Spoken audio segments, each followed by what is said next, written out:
Welcome on back, everyone, to the All Aussie Rules podcast. We're back for mid-season reviews.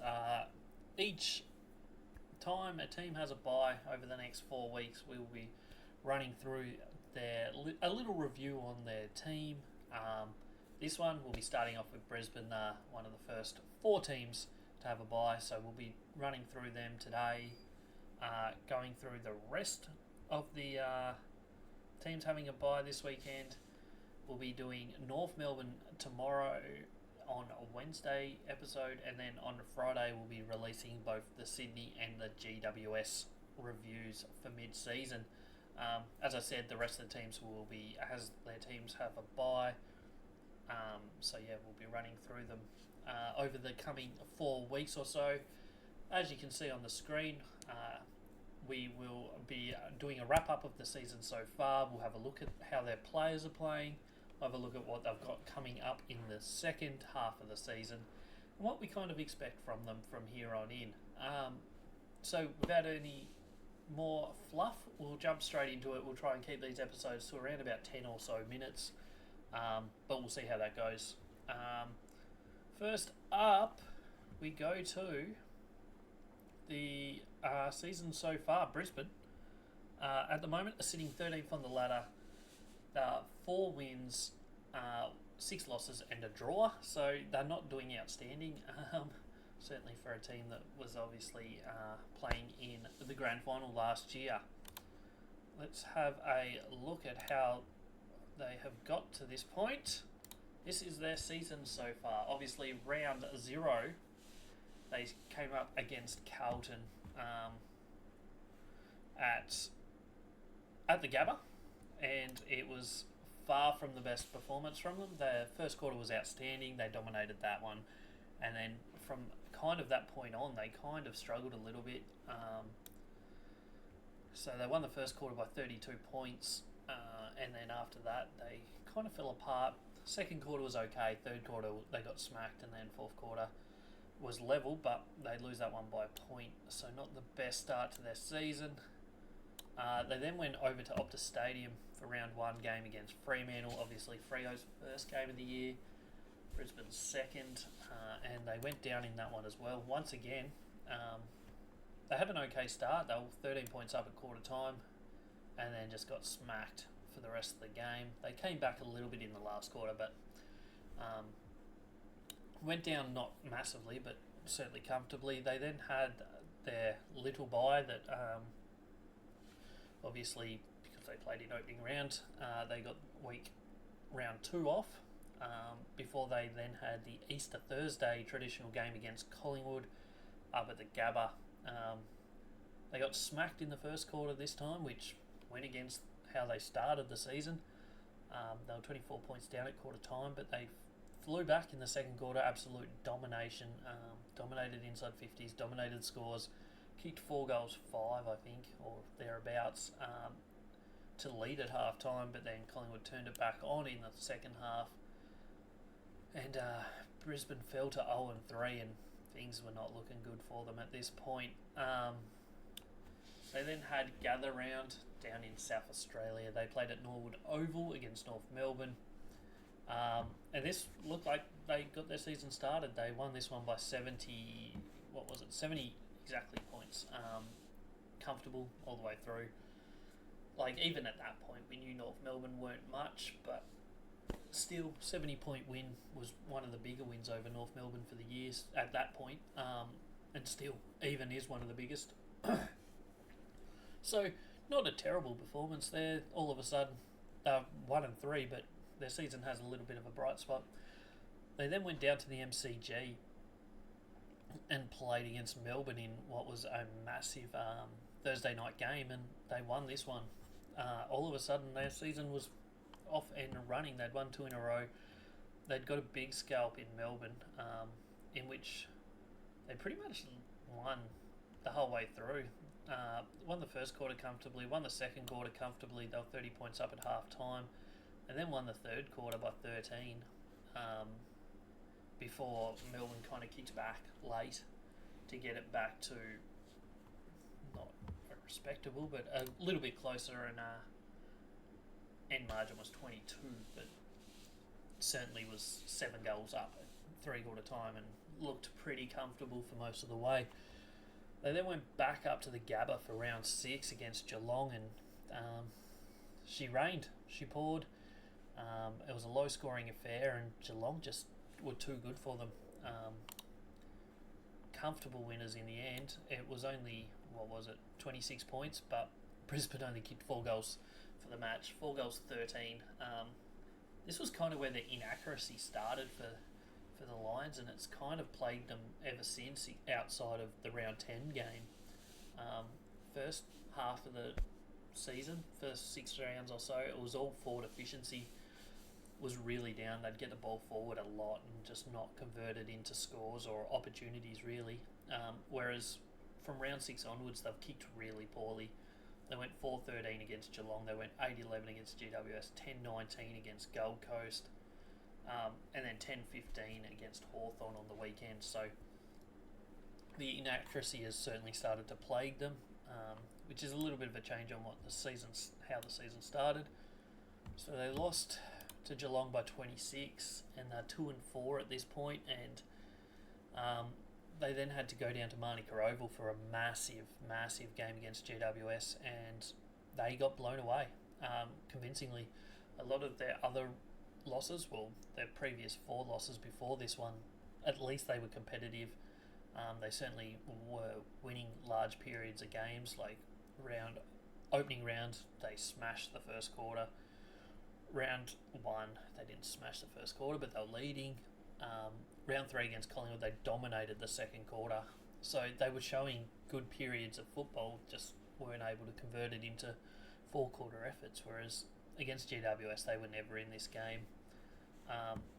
They only lost the first quarter by 11. They won the second by 3 to be only 8 points down at half-time, but then lost the third quarter by 5 goals, and then lost the last quarter by almost 3 goals, and it's not great reading for them there. So they lost by 54, and their season all of a sudden back down into the dumps at 2-5. But like so many teams, it's a bit of a roller coaster for them, because then they went back to the Gabba for the Q clash against Gold Coast, and somehow they won this one by 34 points. They were the walking wounded. They've been the walking wounded all season, to be fair. They've had a lot of injuries, but this was no exception.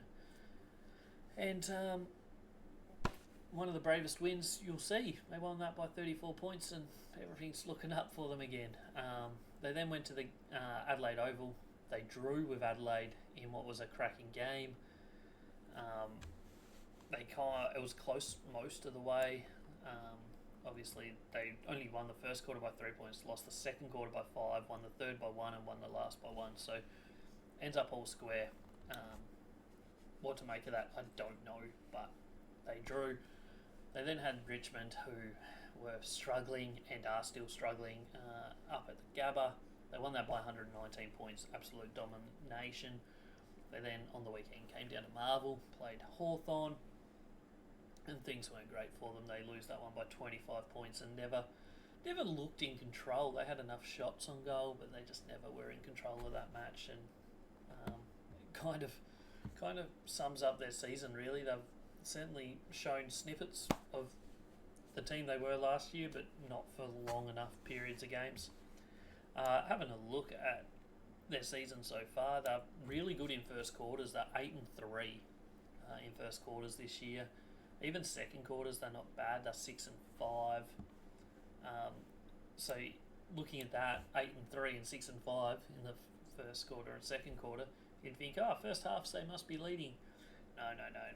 No. Well, they're still 6-5 as well at half time, but I mean it's better than their overall record.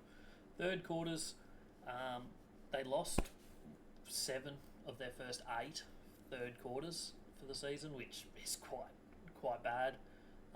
They have kind of turned that around. They've won their last 3, so that's sort of trending upwards. But they've only won 3 second halves for the season so far, so it's just a sign of just struggling a bit. They're a team that tends to dominate possession. They like to out-possess their opponents.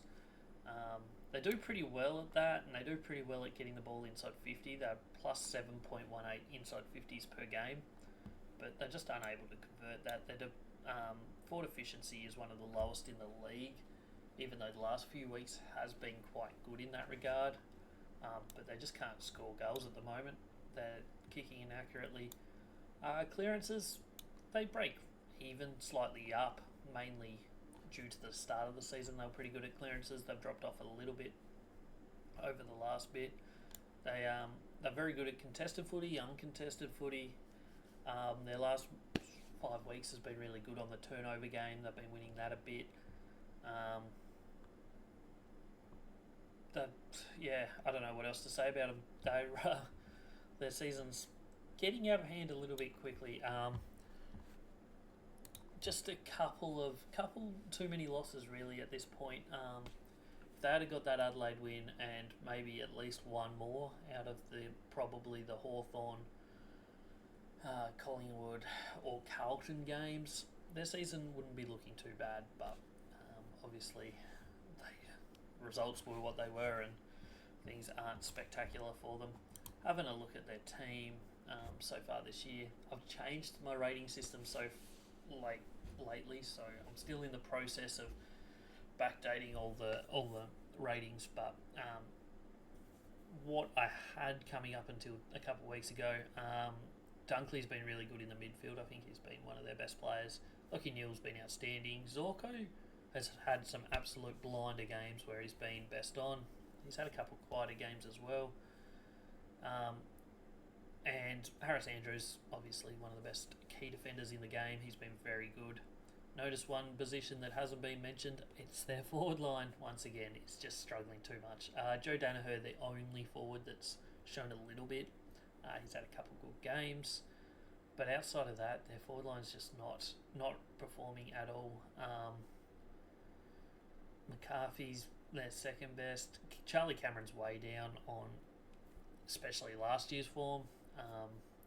He shows snippets every now and then that he's capable still, but drops off. And yeah, that's basically sums their team up.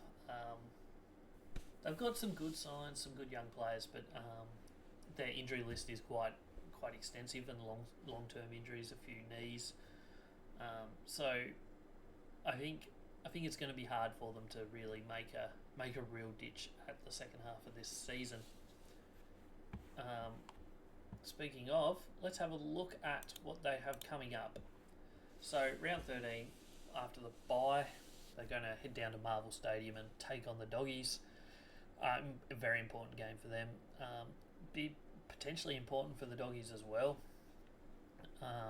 After losing to Sydney, they then play Collingwood this week, so they're going to have a couple big games in a row going into this. So you'd think the Doggies will be cherry ripe. Brisbane coming off a bye could be a little bit of a tough game for them. They then head back up to the Gabba. They've got St Kilda in a game that they really should be winning that one quite comfortably. Adelaide Oval for Port Adelaide is a tough game. Obviously they've played Adelaide Oval already this year and drew with Adelaide. So that's going to be a very tough match. They then get Melbourne back at the Gabba. They obviously beat Melbourne earlier this year. They then host Adelaide. So they'll be looking.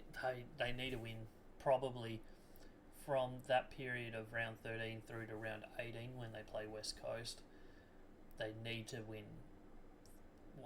What's that? 2, 3, 4, 5 out of those 6. They can probably drop Port Adelaide, but they need to probably win 5 out of those 6 if they want to be finals contenders. And it's not the toughest assignment out there. They should definitely beat St Kilda, Adelaide, West Coast, based on where games are and who they're going against. Bulldogs will be a tough one down in Melbourne, but if they can sneak over the line in that and then beat Melbourne at the Gabba, all of a sudden their season could still have a little bit of life. But then they've got a tough game against Sydney, who currently are the standout team that we've seen so far this year. They then go back for the Q Clash at the Gold Coast, back down to Melbourne for St Kilda, and then the Gabba for GWS, Collingwood at the G, and they finish the season at the Gabba against the Bombers, who could be playing for a top 4 spot based on what they've done so far this year. So it's probably not the toughest run home, but those last 3 weeks will really, really be tough. They'll need to set themselves up. As I said, they probably need to win 5 out of their next 6, and then they need to beat Gold Coast and St Kilda as well. So they need to win 7 out of their next 9 to give themselves a chance, because those last 3 weeks won't be easy. I'm not saying they can't win all 3 of them, especially if they win 7 of the next 9. And that's what they would need to do to make finals. Will they do that? I probably haven't seen enough to be convinced. They just can't do it for extended periods. They've got lots of injuries. So I see that being a difficult assignment for them, but I'm not completely ruling it out. It's a chance, but yeah, that's about all I have to say about that. So that's the Brisbane Lions. Their season, it hasn't got started really, has it? After the disappointment of last year of just missing out on the premiership by so little,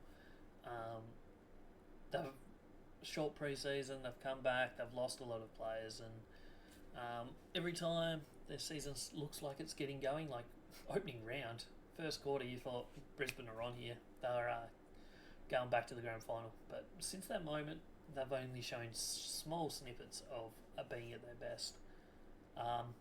So yeah, that's the Brisbane Lions.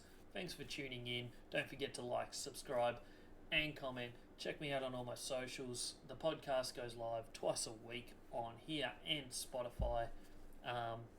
And yeah, there's still 3 more teams mid-season reviews to do this week. There's 2 the next week. Then there's 6. Yeah, that's what we got going on. We got lots coming up. So stick around. Thanks for tuning in.